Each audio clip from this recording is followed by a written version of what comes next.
The Sumerian kings list is incredible because it records the names of these kings. It records how long each king ruled, and it records the city that they ruled from. Guess what we discover?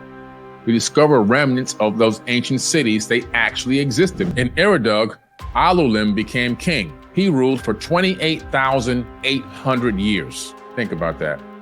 That's just the time he ruled. How about how long did he actually live? So he went to Ziusudra, AKA Noah in the Bible, but his name is Ziusudra, and he gave him the plans how to build an ark. It wasn't the shape of the one described in the Bible. It is actually the shape of a disc. They created an Atlantean civilization. So it'll be a demigod, half human, half Anunnaki. Coptic Christians. Christianity existed long before Jesus was even born.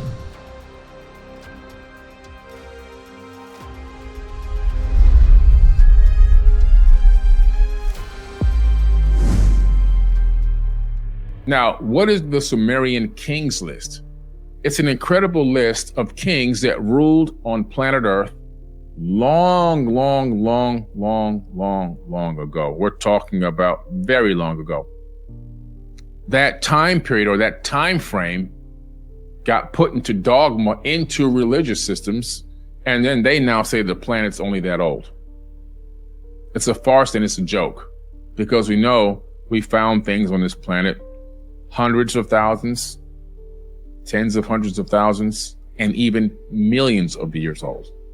But the Sumerian kings list is incredible because it records the names of these kings.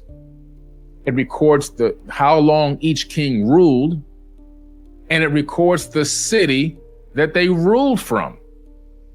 Okay? It records the city that they actually ruled from. Think about that. So we're talking about a high level of information. We're talking about a real account. And then when we go back, we meaning archaeologists, to the names of these places in Mesopotamia, which is now modern day Middle East, Iraq, Iran, Tehran, and all these places, guess what we discover? We discover remnants of those ancient cities. They actually existed. We can see the remnant structures in the ground, buried by sand, some sticking up above the sand, some underneath the sand, discovered through ground penetrating radar and LiDAR and everything else. So we know that these structures in these cities did exist, and the evidence, the physical evidence of them is still here today. I'm talking about everything through Assyria, Akkadian, Babylonian, Persian, all of that, Turkey. But I want to talk about the Sumerian kings list, because this is the most accurate list of kings in procession that exist with these extensive lifespans. The Egyptian kings list actually only picked up around the 3rd dynasty because a lot of the information had kind of been lost. We kind of got the names here and there. We kind of got the dates through estimates of star alignments and some other accounts. But the Sumerian kings list, right down the line. Okay? Right down the line. And what's incredible about this is you discover that they even let some women rule at some point. So some women even had kingship over the planet. It's not ruling over a specific region of the earth, but over planet Earth itself.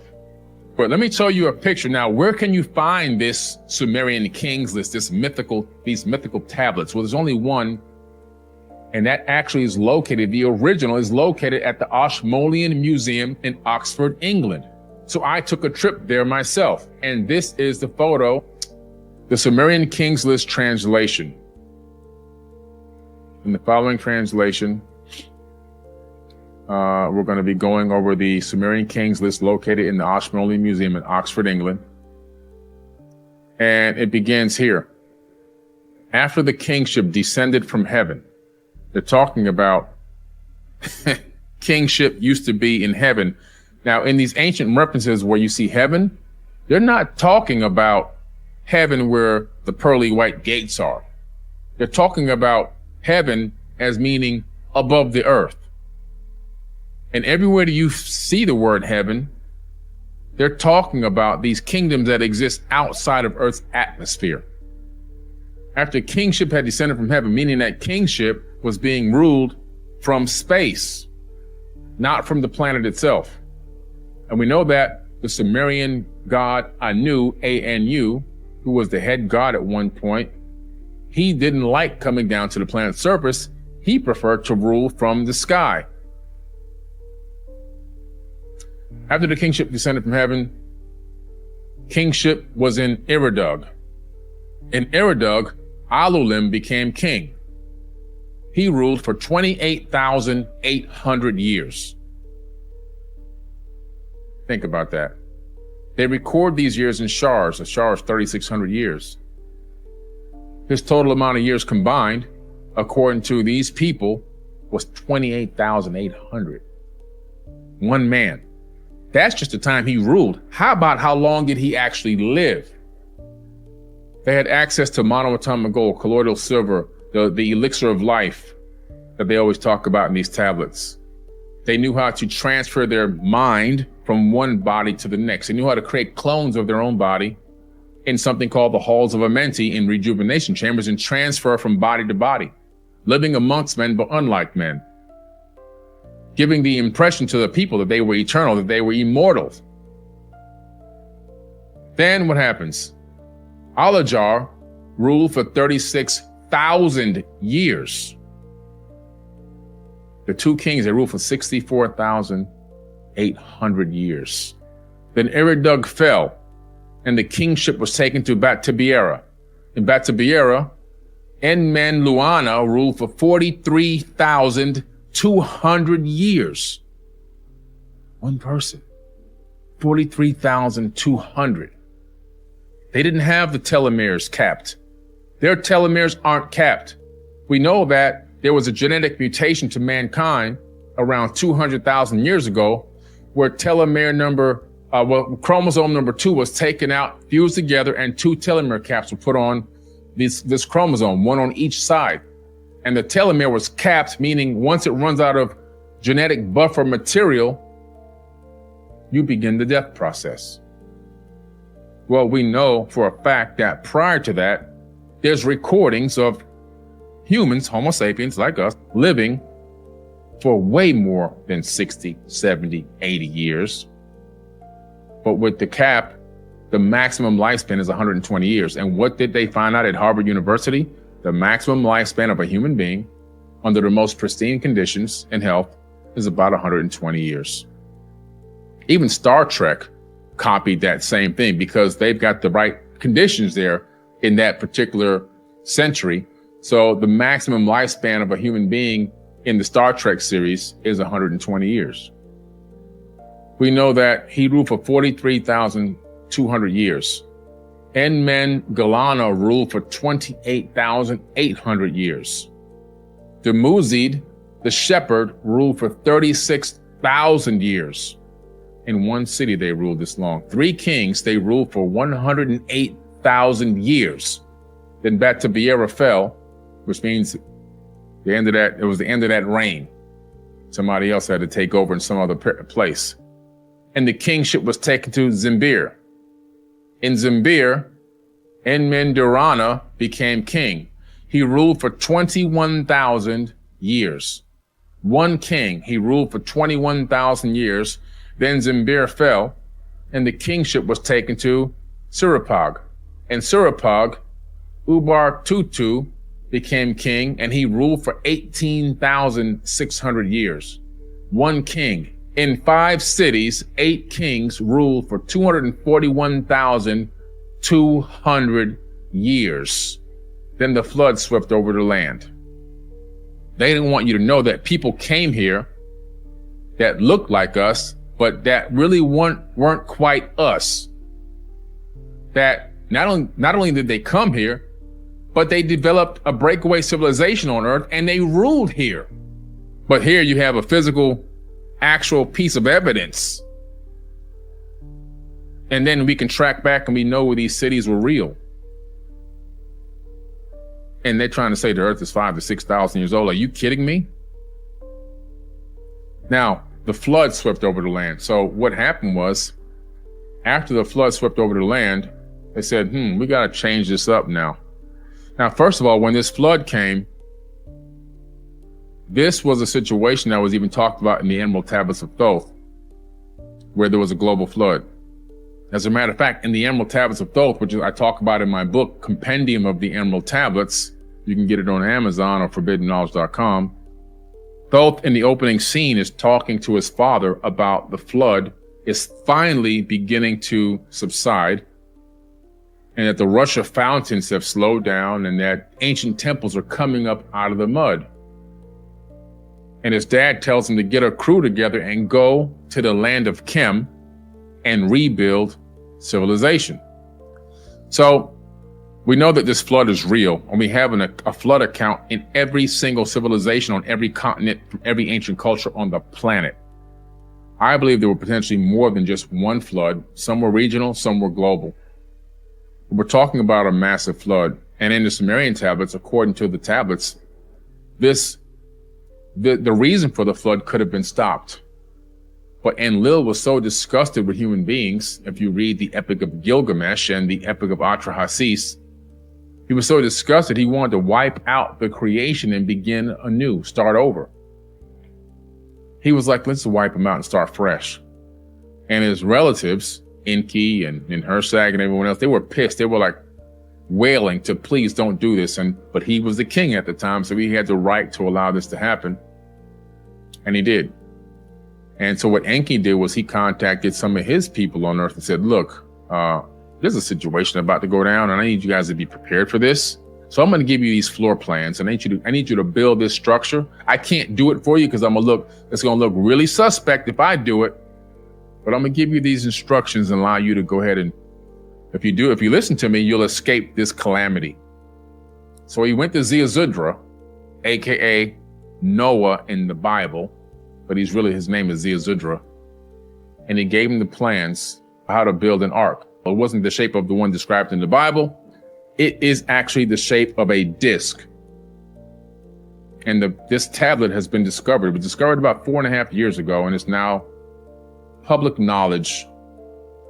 Just look for the Ark of Ziusudra stone tablet discovered. It was cut up into sections like a pie on the inside, and his instructions were to gather up his local flock and any local animals and flora that was in the area, and take on the ark with him, some meals and so forth, and some water and everything else, right? Not to get 2 of every kind from around the planet. 2 cockroaches and 2 fleas and 2 lizards and 2 false information, fake news. Didn't happen. And we have the physical tablet. We have the physical evidence of the tablet, which gave the instructions on what to build. There was a disc, almost looking like a UFO shape, not a big giant boat that they've been teaching y'all for generations and generations. Fake news. It's fake news. They taught you a bunch of lies. So after the flood had swept over and the kingship had descended from heaven, the kingship was in Kik. In Kik, Jakur became king. He ruled for 1,200 years. Kulusiana Bel ruled for 960 years. Then it says, Nanjik Likima ruled for 670 years. And Taraana ruled for 420 years and 3 months and 3.5 days. Why give such an exact time period when you have to now etch all of this into stone? Do you see there's no logic behind that? The reason why this was done or why this was recorded is because it happened. And Taraana ruled for 420 years, 3 months and 3.5 days. And that was a woman. So there's a record here of a woman ruling for 420 years in these tablets. Babum ruled for 300 years. Zukakip ruled for 900. And then you have Atab, who ruled for 600 years. Makta, the son of Atab, ruled for 840 years. Aruim, the son of Makata, ruled for 720 years. Etana the shepherd, who ascended to heaven and consolidated all the foreign countries, became king, and he ruled for 1,500 years. He consolidated all, not some, not a few. He consolidated all of the foreign countries. He made one giant kingdom and became king and ruled for 1,500 years. We know that it's real. We know that these cities are real. Why isn't this being taught anywhere? Because it breaks down dogma. It breaks down falsehoods. It breaks down fake news. That's why. It destroys it. This one tablet will destroy any religion. This one tablet destroys any religion. Look at this. Bali, the son of Etana, ruled for 400 years. These people understood the longevity of life. Enmenuna ruled for 660 years. Melemkik, the son of Enmenuna, ruled for 900 years. 1,560 are the years of the dynasty of Enmenuna. Cesar, the son of Zamug, ruled for 305 years.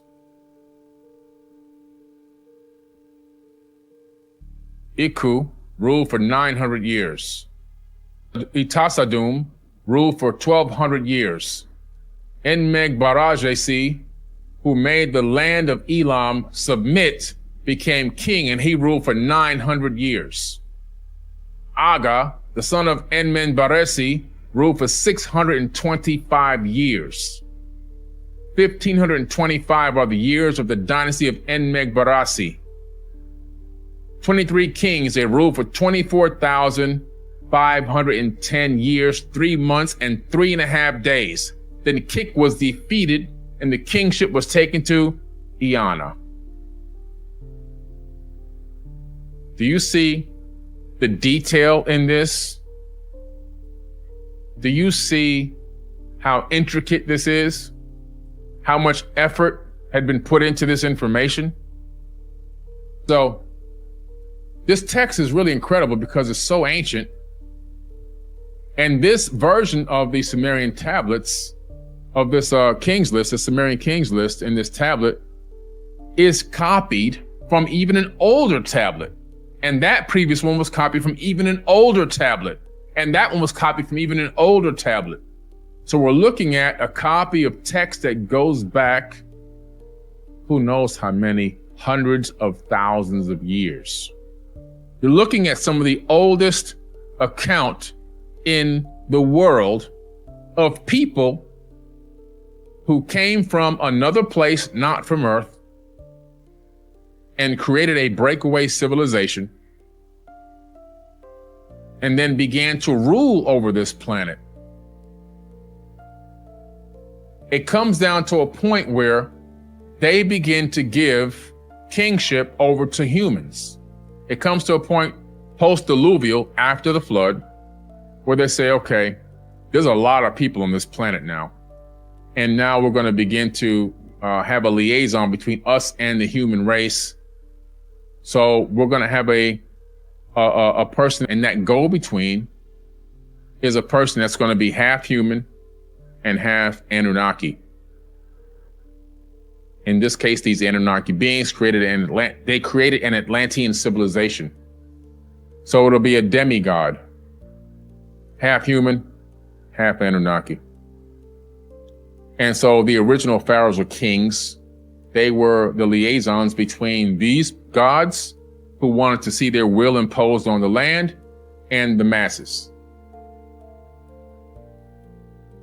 or the kingship years are really dropping. And by the time it gets to the end, they begin to live shorter lifespans. So now, this is me. I'm standing inside of the temple of Seti in a hallway that leads towards the temple of Osiris, or the Osirian.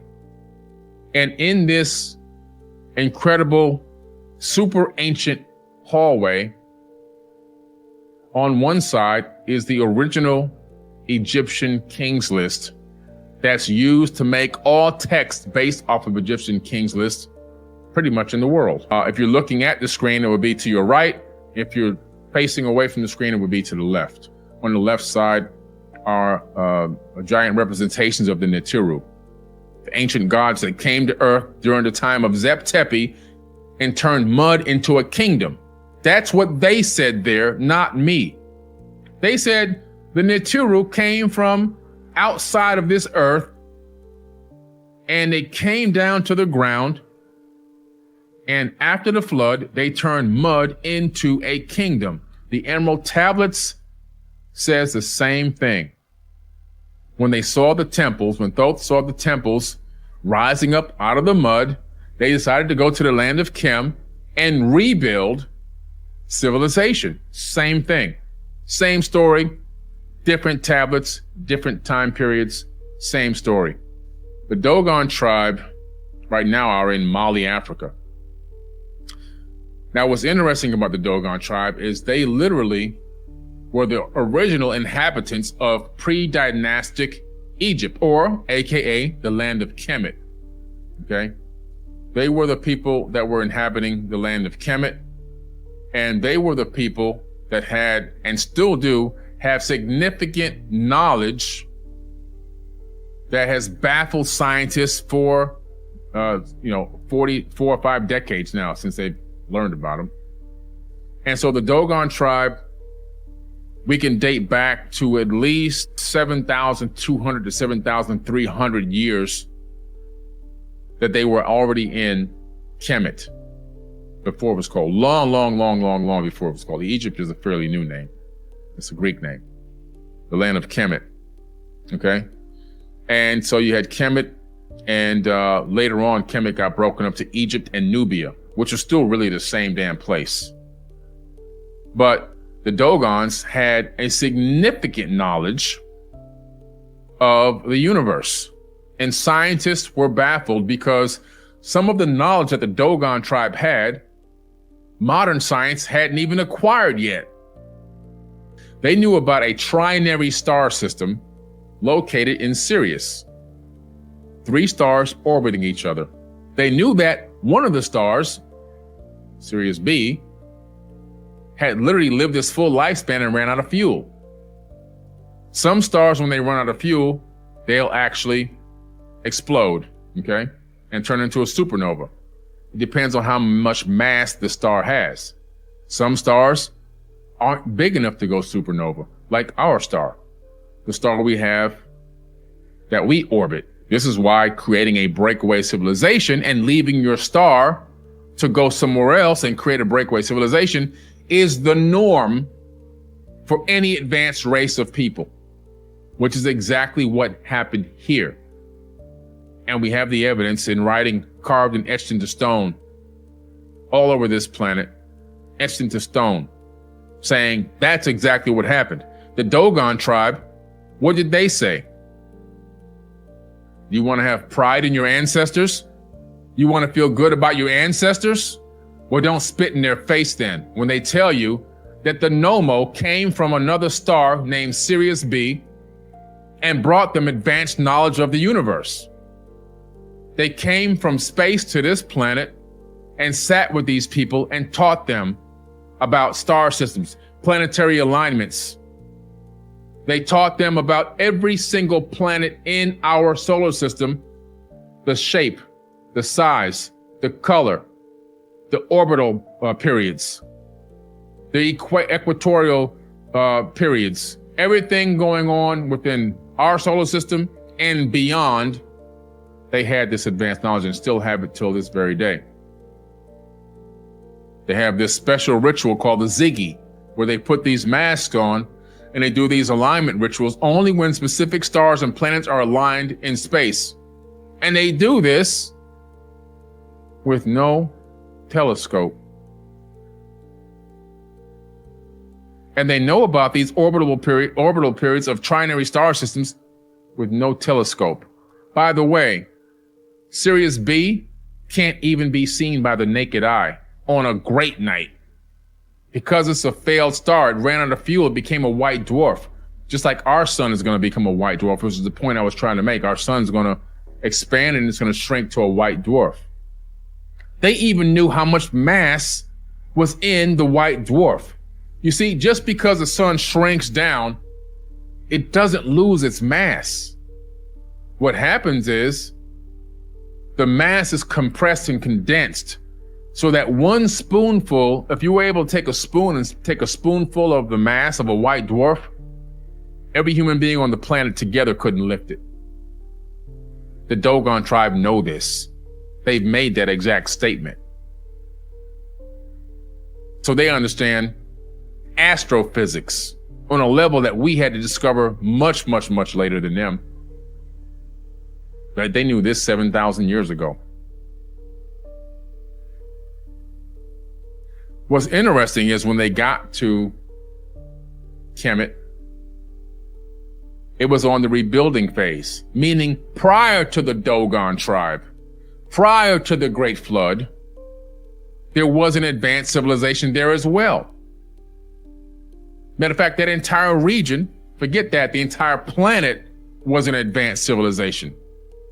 Far more advanced than we have right now. We're not even close to tapping into what they had. We haven't even scratched the surface of what they had, what they were capable of doing. Even with the suppressed technologies, even those aren't scratching the surface of the total power and capabilities of these ancient cultures.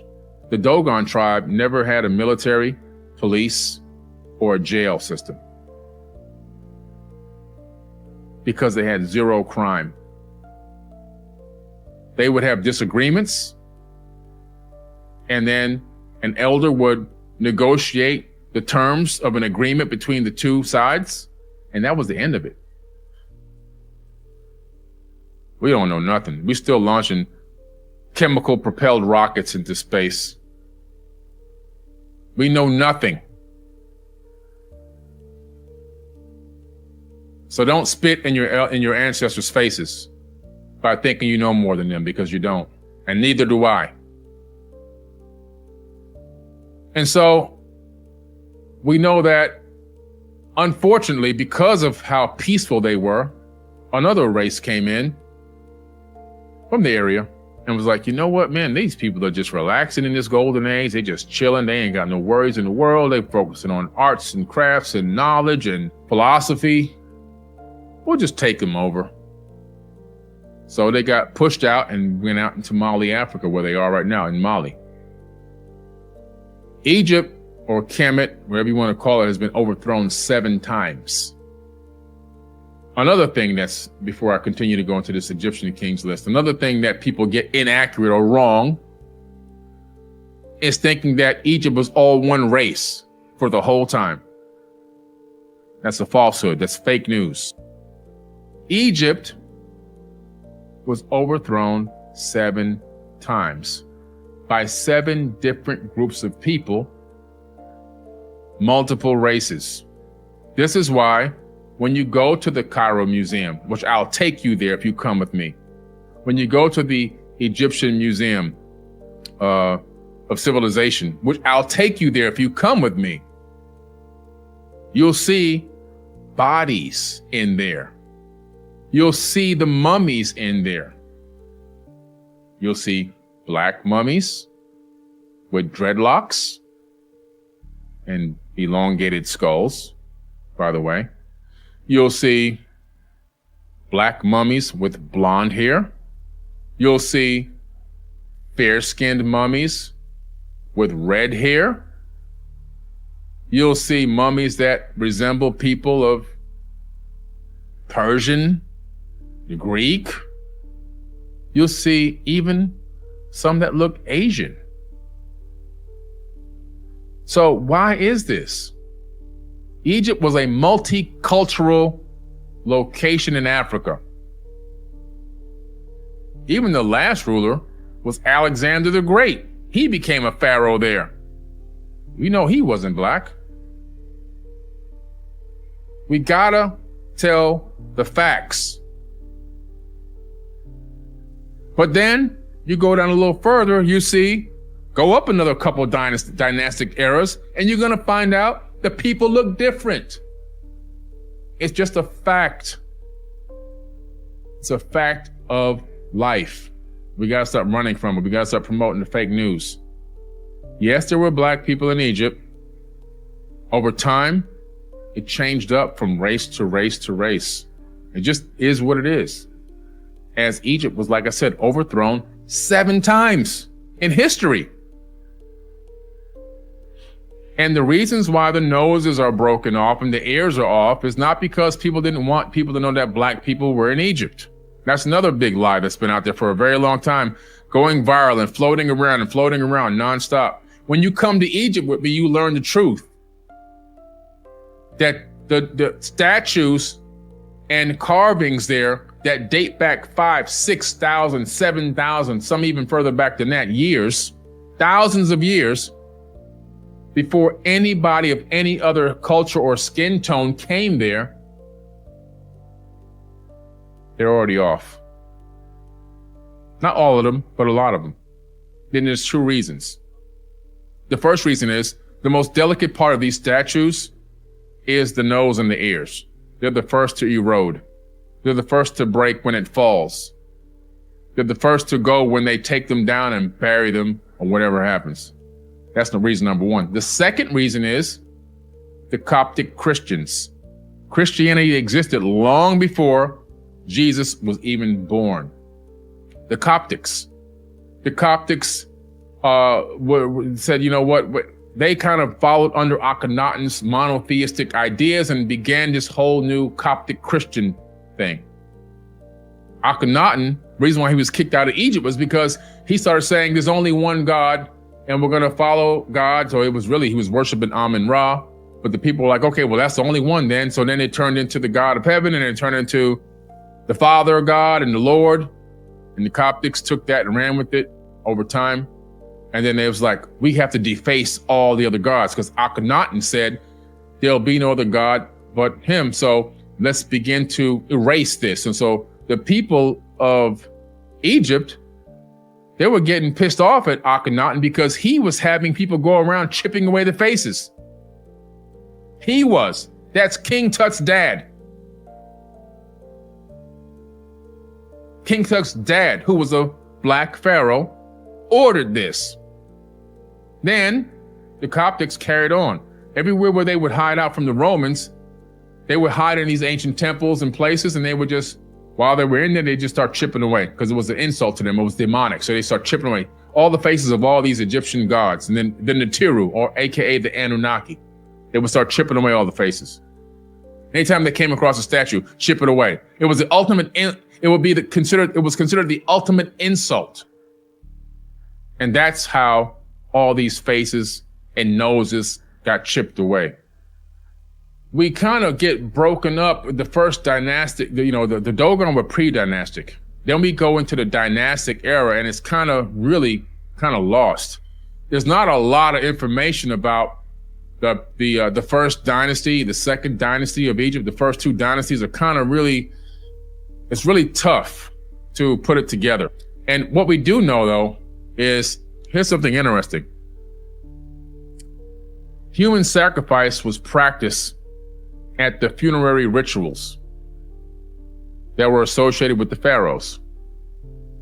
So why in the world would you be an advanced civilization that has high technology, that knows how to build pyramids and use them for multiple purposes, basically creating stone functioning machines, obelisks that are made of magnetized crystal granite that can send information back and forth, that can communicate, electricity for gold plating and other things, other uses, because we have the gold plated items. So we know they use electric gold plating. So that means they had electricity thousands of years ago.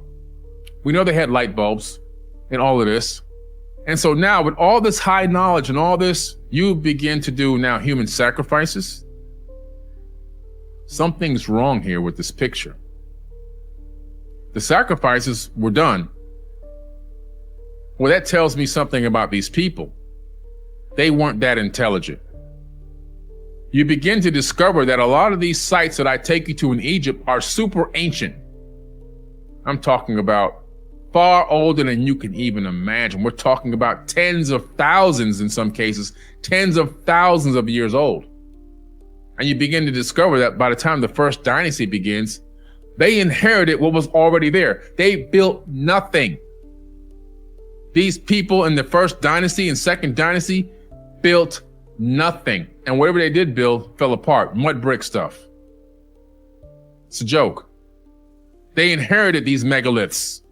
They were there already when they arrived.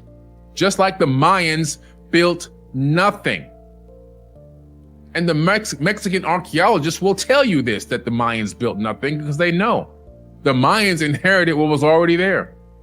They have records that the Mayans arrived in Teotihuacan, in Chichen Itza, and Coba and all these other places. And the stuff was there already. They just moved in. And then they started doing what? Sacrifices. They would throw virgins into wells because they thought it would make it rain, and they would play on the ball court and rip your heart out if you won. Same thing going on over here in Egypt. Foolishness. Dogma and foolishness. Why? Because these weren't the people that built the structures. These weren't the people with the high knowledge at that time period. In some weird way, the knowledge was lost for a while.